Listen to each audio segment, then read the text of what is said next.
Ayan, magdilig tayo ng mga halaman ni Lola. Marami siyang halaman.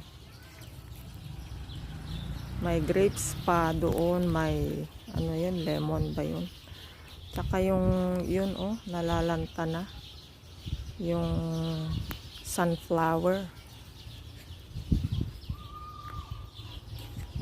Yan. Ang lawak ng bahay ni Lola.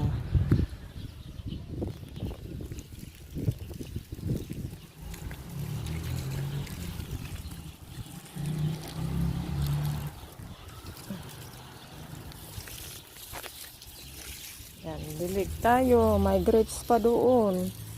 May bunga yung kakaunting grapes. Maliit pa, may bunga na.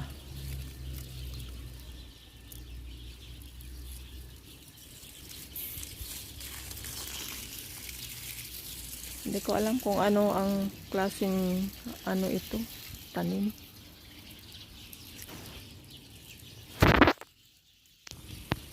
Yan, dito naman ito.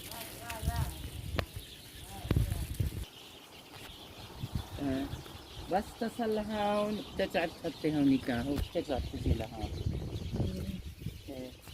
هذا حرام. ايش Put something stick. مالك ربطتهم. هيدي look.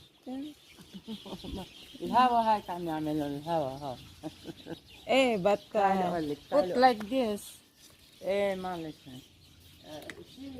Pina, come here, come. معلش Pina. سكر لايك جيبي هي المدرسة ها.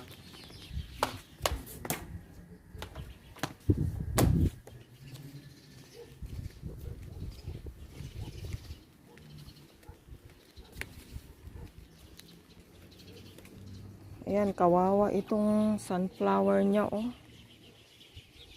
Puro mga natumba-tumba na. Lalaki pa naman itong sunflower na ito. Ganito ba? Nalalanta pag sa hapon. Sayang, walang nag-aasikaso. Matanda na kasi yung andito, si Lola. Saka may anak naman na lalaki. Siguro matamad siyang tamad siya. Nakaupo lang. Ayan, alagaan naman niya sana ito, Kawawang mga sunflower. Ito naman, buhay na buhay. Itong sunflower. Ayan siya, Yan, ang ganda. Ang ganda.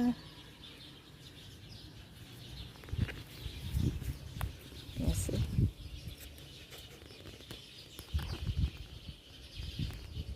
ganda.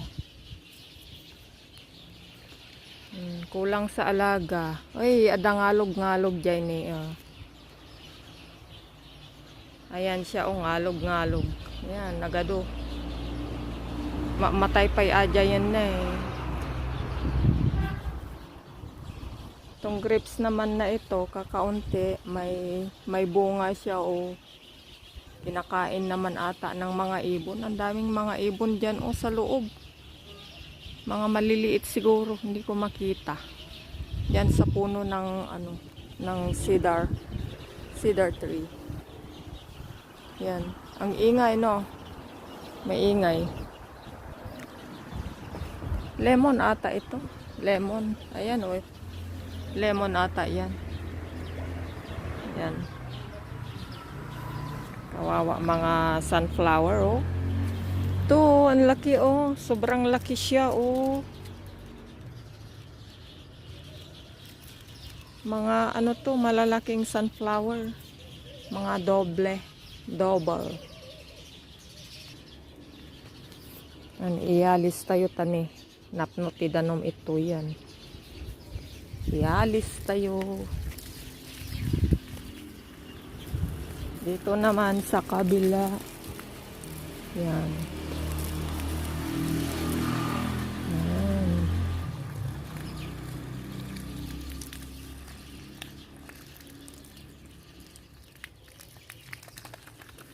Pina! stay here.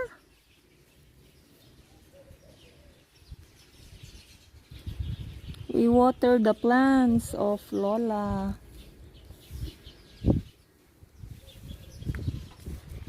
Lawak ng bahay niya. Ito din, oh, hindi ko alam ito. Ano, ito siguro yung raspberry. Ano ba yung tawag nun? Yung berry.